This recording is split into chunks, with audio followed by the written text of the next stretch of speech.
The Battle of Bataan, fought the 7th of January to 9th of April 1942, represented the most intense phase of Imperial Japan's invasion of the Philippines during World War II. In January 1942, forces of the Imperial Japanese Army and Navy invaded Luzon along with several islands in the Philippine Archipelago after the bombing of the American naval base at Pearl Harbor. The commander-in-chief of all Filipino and American forces in the islands, General Douglas MacArthur, consolidated all of his Luzon-based units on the Bataan Peninsula to fight against the Japanese invaders. By this time, the Japanese controlled nearly all of Southeast Asia. The Bataan Peninsula and the island of Corregidor were the only remaining Allied strongholds in the region. Despite a lack of supplies, Filipino and American forces managed to fight the Japanese for 3 months,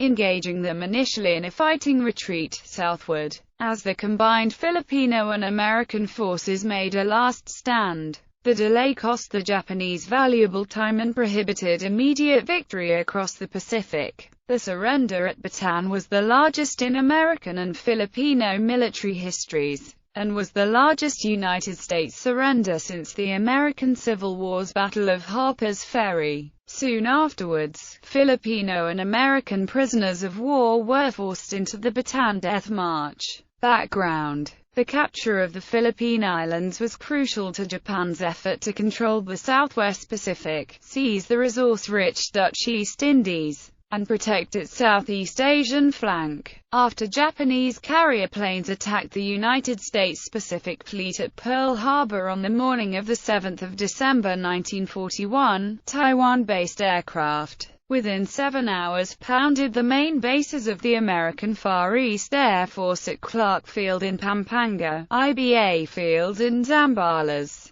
Nichols Field near Manila, and the headquarters of the United States Asiatic Fleet in the Philippines, at Cavite. Many American planes were caught on the ground and summarily destroyed. In one day, the Japanese had gained air superiority over the Philippine Islands. This forced the U.S. Asiatic Fleet to withdraw its surface ships from its naval base in Cavite and retreat southwards, leaving only the submarine force to resist the Japanese. From 8 to 10 December, scattered resistance by ground troops and remaining American air and naval forces failed to stop preliminary landings to seize airfields at Bataan Island, Apari, and Vigan City. Army Air Force B-17s, often with a minimal or no fighter escort, attacked Japanese ships offloading at Gonzaga and the Vigan landings on Luzon. Submarines of the Asiatic Fleet were also assigned to the effort.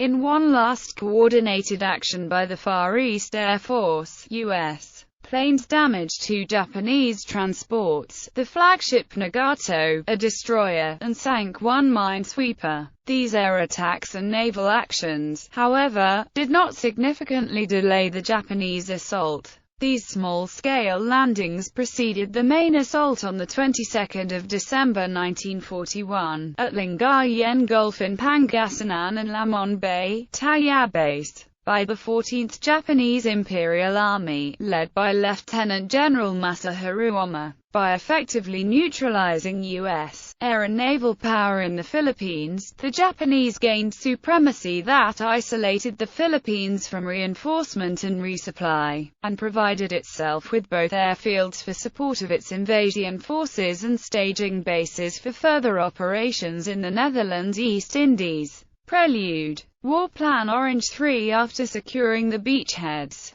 the Japanese launched a large-scale pincer attack and the 3 PA divisions assigned to contain the beachhead were pushed back by the invading forces. In the face of this onslaught, the American commander, General Douglas MacArthur, realized that the beachhead defense plan had failed. On the 26th of December, he notified his commanders that War Plan Orange 3 was in effect, thereby reactivating a pre-war plan to defend only Bataan and Corregidor in a delaying action. A fighting retreat by units to the Bataan Peninsula, whereupon the defending forces, in accordance with WPO 3, would regroup and hold out for 6 months, at which time the plan assumed that relief would arrive from the United States. They hoped that with this change in strategy, the Japanese invasion plans might be altered. The concept of WPO-3 was to delay invading Japanese forces until the U.S. Pacific Fleet could be mustered at full strength and fight its way to the Philippines. At the Bataan Peninsula, with its defensive terrain, and backed by artillery from the harbor defenses in Manila Bay and the nearby island fortress of Corregidor, the defenders were expected to hold out until reinforcements arrived. The U.S. Navy had estimated that the Pacific Fleet would need 2 years to fight its way across the Pacific, but in any case, with the Pacific Fleet having been crippled at Pearl Harbor, no aid would be forthcoming. Due to MacArthur's decision, with tacit approval from Washington, to change the plan under War Plan Rainbow 5, it was ordered that the entire archipelago would be defended, with the necessary supplies dispersed behind the beachheads for defending forces to use while defending against the landings. With the return to War Plan Orange 3, the necessary supplies to support the defenders for the anticipated 6-month-long defensive position were not available in the necessary quantities for the defenders who would withdraw to Bataan. Meanwhile, Manuel L. Quezon, the president of the Philippine Commonwealth, together with his family and government staff, were evacuated to Corregidor,